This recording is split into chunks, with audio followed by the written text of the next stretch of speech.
사람이든 동물이든 너무 아프면 말수가 줄어든다고 하죠. 저는 그 말을 믿게 됐어요. 그날 이후로는 말수가 줄었고 사람을 믿는 것도 그만뒀어요. 저는 서울에서 동물병원 간호사로 10년 넘게 일했어요.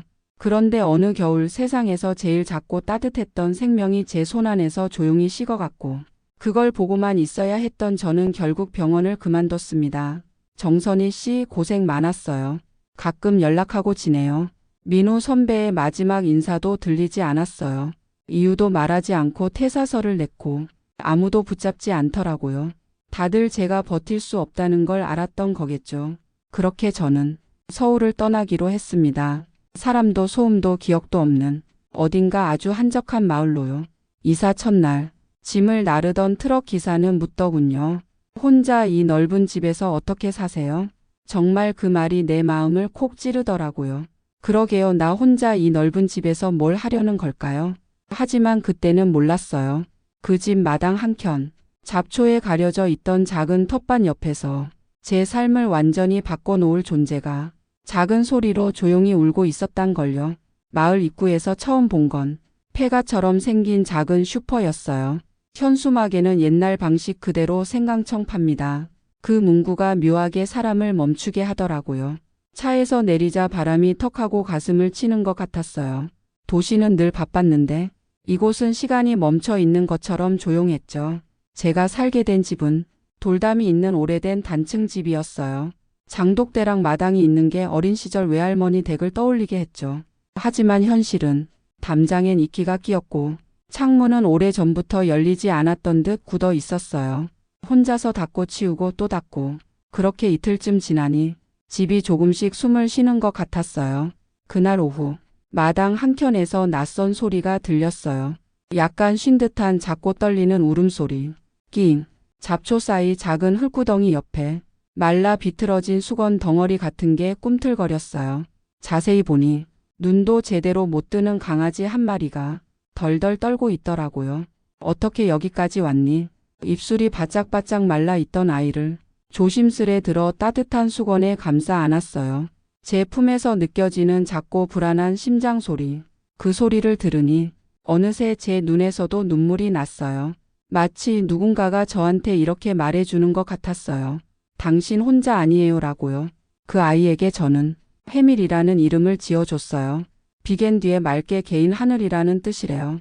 왠지 우리가 그런 관계가 될 것 같았어요. 그날 밤 저는 처음으로 잠을 푹 잤어요. 정말 오랜만에요. 해밀이는 처음엔 거의 움직이지 않았어요. 눈도 잘 못 떴고 매번 깜짝깜짝 놀라듯이 몸을 움츠렸어요. 그 아이를 처음 본 날부터 제 하루가 조금씩 달라졌어요. 아침이면 해밀이 물그릇을 먼저 살펴보고 따뜻하게 데운 우유에 약간의 사료를 풀어줬어요. 숟가락으로 천천히 떠먹여야 겨우 한 입씩 받아 먹었죠. 그 작은 입으로 한 숟갈 삼키는 걸 보며 저도 이상하게 뭔가를 삼키는 것 같았어요. 외로움 같은 거요. 천천히 먹어 해밀아 괜찮아 이제 무서운 일 없을 거야. 해밀이는 이름을 불러줄 때마다 눈꺼풀을 힘겹게 들고 제 눈을 한참 동안 바라보곤 했어요.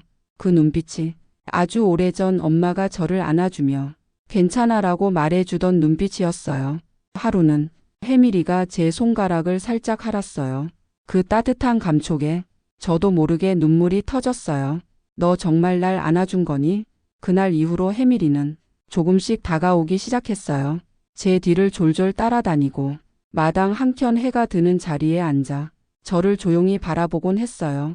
그렇게 둘만의 시간이 쌓이면서 이 마을도 이 집도 해밀이도 점점 익숙해졌어요. 무언가 돌이킬 수 없을 만큼 서로에게 깊어지고 있다는 걸 느꼈죠.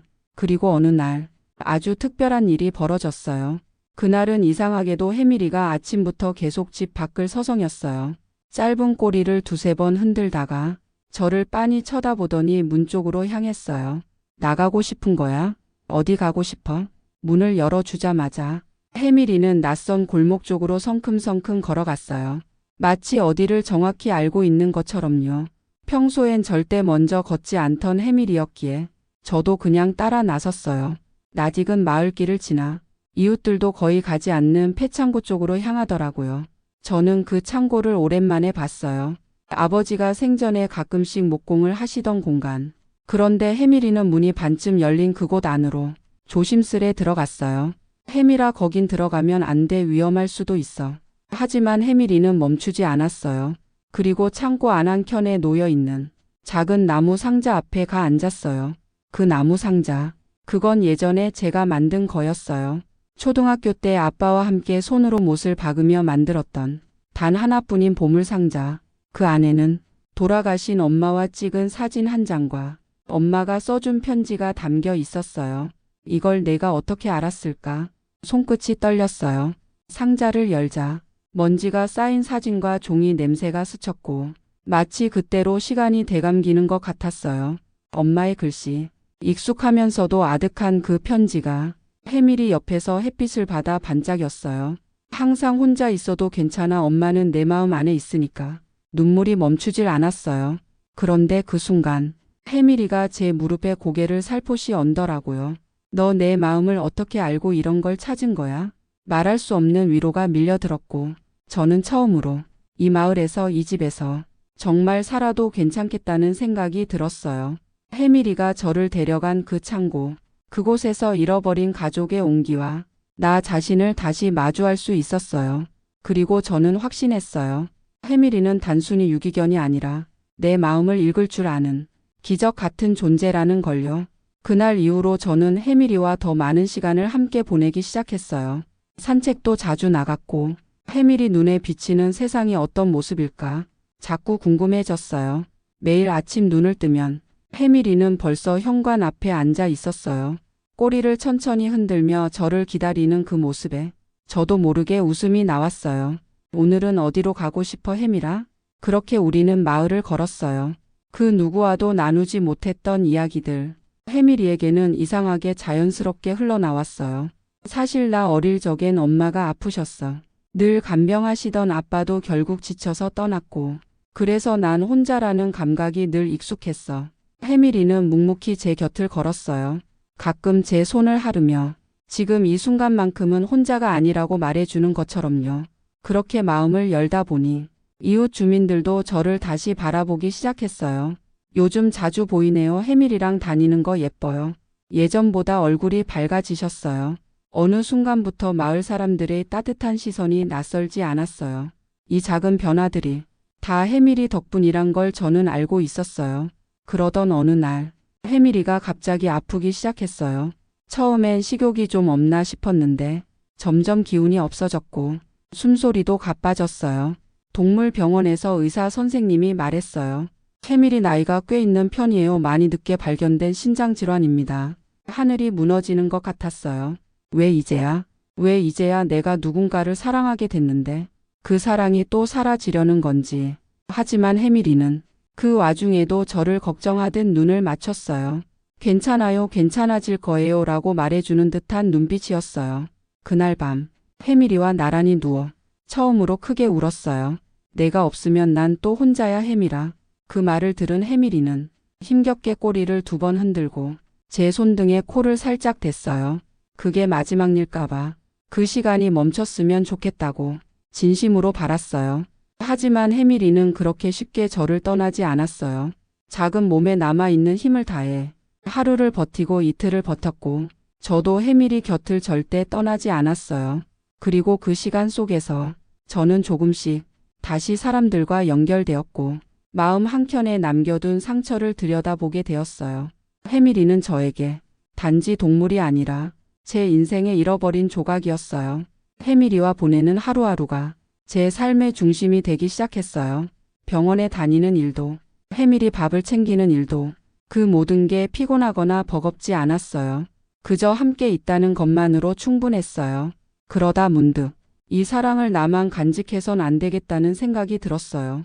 혜밀이처럼 누군가에게 꼭 필요한 존재가 될 수 있다면 나도 다시 살아갈 수 있을 것 같았어요. 그래서 지역 보호소를 찾아갔어요. 낯선 울음소리와 두려움이 가득한 공간에서 저는 2눈을 꼭 감고 앉아있는 작은 강아지 한 마리를 봤어요. 직원이 조심스럽게 말했어요. 이 아이는 학대받다 구조됐어요. 사람을 무서워해서 입양이 힘들 거예요. 하지만 이상하게도 그 강아지를 보는 순간 제 마음에 해밀이와 처음 마주쳤던 날이 떠올랐어요. 괜찮아. 기다려줄게. 그날 이후로 저는 일주일에 한 번씩 보호소에 가기 시작했어요. 그 아이는 처음엔 숨기만 했지만 조금씩 제 손 냄새를 맡고 눈을 마주치고 나중엔 제 무릎 위에 잠시 머무는 날도 있었어요. 어쩌면 해밀이가 제게 그랬던 것처럼 이 아이에게도 제가 그럴 수 있을 것 같았어요. 그 사이 해밀이의 병세는 더 깊어졌어요. 숨이 가쁘고 이젠 혼자 일어서기도 힘들어졌어요. 그런데도 해밀이는 보호소에서 돌아오는 저를 항상 기다리고 있었어요. 오늘은 어땠어? 하고 물으면 해밀이는 꼬리를 아주 약하게 흔들곤 했어요. 마치 말하는 듯 했어요. 잘했어. 너 정말 잘하고 있어. 그리고 결국 어느 조용한 오후 해밀이는 제 품에서 가장 편안한 숨을 남기고 떠났어요. 그 마지막 순간까지 해밀이는 절 안심시키려는 듯 아주 조용히 눈을 감았어요. 말로 표현할 수 없는 상실감이 밀려왔지만 저는 알아요. 해밀이는 저에게 다시 사람을 믿는 법을 가르쳐준 존재였고 이제 그 따뜻함을 이어가야 한다는 걸요. 해밀이의 작은 발자국은 이젠 제 마음속에 깊이 남아 또 다른 존재를 향한 사랑으로 이어지고 있어요. 해밀이가 떠난 후 집안은 너무 조용했어요. 해밀이의 밥그릇도 작은 이불도 그대로 두었지만 그걸 볼 때마다 자꾸만 눈물이 났어요. 그래도 저는 보호소에 가는 걸 멈추지 않았어요. 그 아이가 저를 기다리고 있을 것 같아서요. 그리고 드디어 그 아이가 제 손등을 할아준 날, 저는 울컥해서 고개를 떨구었어요. 괜찮아, 이젠 우리가 가족이야. 이름은 보리라고 지었어요. 해밀이처럼 따뜻하고 부드럽고 그러면서도 생명력 넘치는 이름으로요. 보리는 아직도 사람 손이 다가오면 움찔해요. 큰 소리가 나면 구석으로 숨기도 하고요. 그럴 때마다 저는 조용히 기다려줘요. 해밀이가 제게 그랬던 것처럼요. 하루하루 보리는 조금씩 마음을 열고 있어요.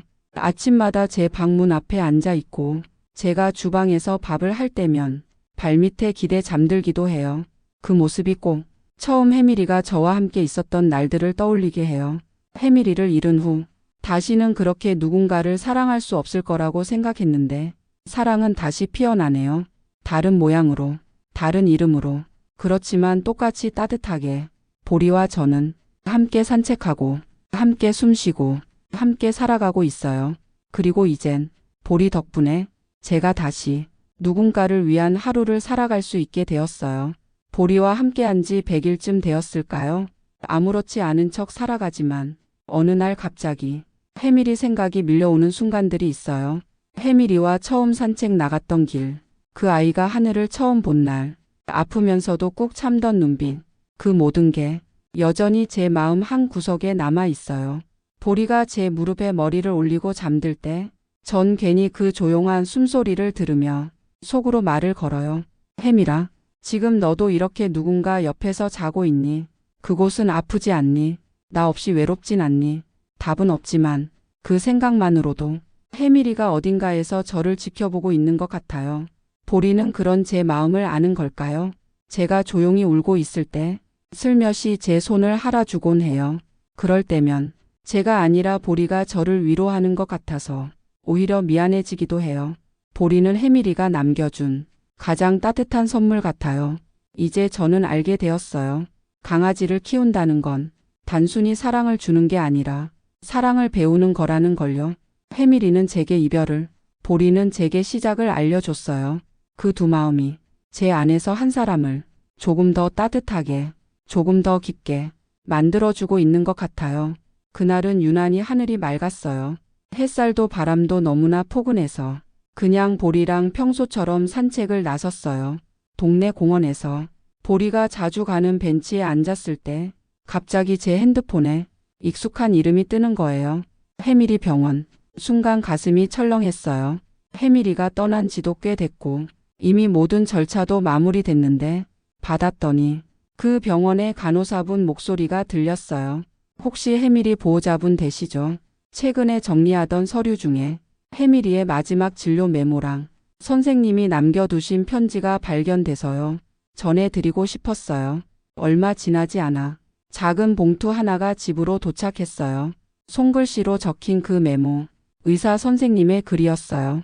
해밀이는 마지막까지 보호자님을 찾고 있었습니다. 힘들어도 끝까지 숨을 고르며 눈을 떼지 않으려 애쓰던 그 모습. 보호자님 덕분에 해밀이는 사랑받았고 평온하게 떠날 수 있었습니다. 그리고 그 밑엔 진료실에서 그린 듯한 해밀이의 얼굴이 연필로 조심스레 그려져 있었어요. 그 순간 저는 펑펑 울고 말았어요. 해밀이와 함께했던 시간들이 하나씩 떠오르며 그림처럼 제 눈앞에 펼쳐졌어요. 그리고 전 알았어요. 해밀이가 제게 남긴 마지막 선물은 바로 기억이라는 거. 아무리 시간이 흘러도 그 기억은 사라지지 않고 제 마음속 어딘가에 작은 불빛처럼 남아 있을 거예요. 그날 이후 보리와 함께 걷는 모든 길이 조금 더 따뜻하게 느껴졌어요.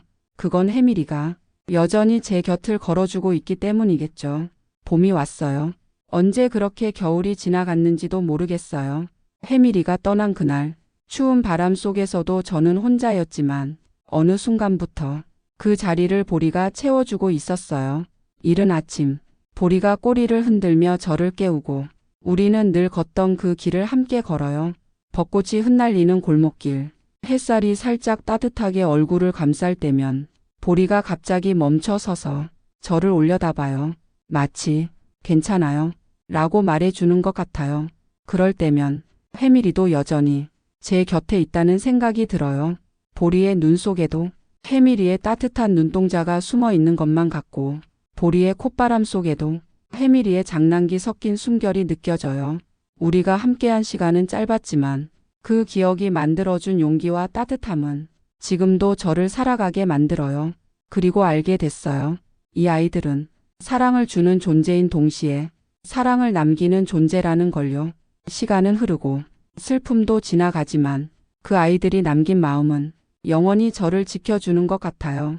봄이 오면 해밀이를 처음 만난 그날이 떠오르고 보리와 처음 마주한 그 순간도 생각나요.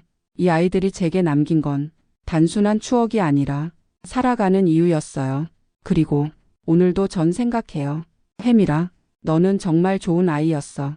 그리고 보리야, 너는 정말 고마운 아이야. 이 이야기를 들려드릴 수 있어서 참 다행이에요. 혹시 지금 당신 곁에도 조용히 당신을 지켜주는 그런 아이가 있지 않나요? 오늘 제 이야기를 끝까지 들어주셔서 정말 감사해요. 여러분은 어떤 기억을 안고 살아가고 계신가요?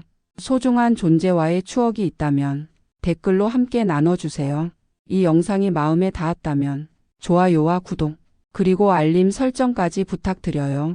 더 많은 이야기로 여러분의 마음을 위로할 수 있다면 저는 그걸로 충분해요. 그럼 다음 이야기에서 또 만나요.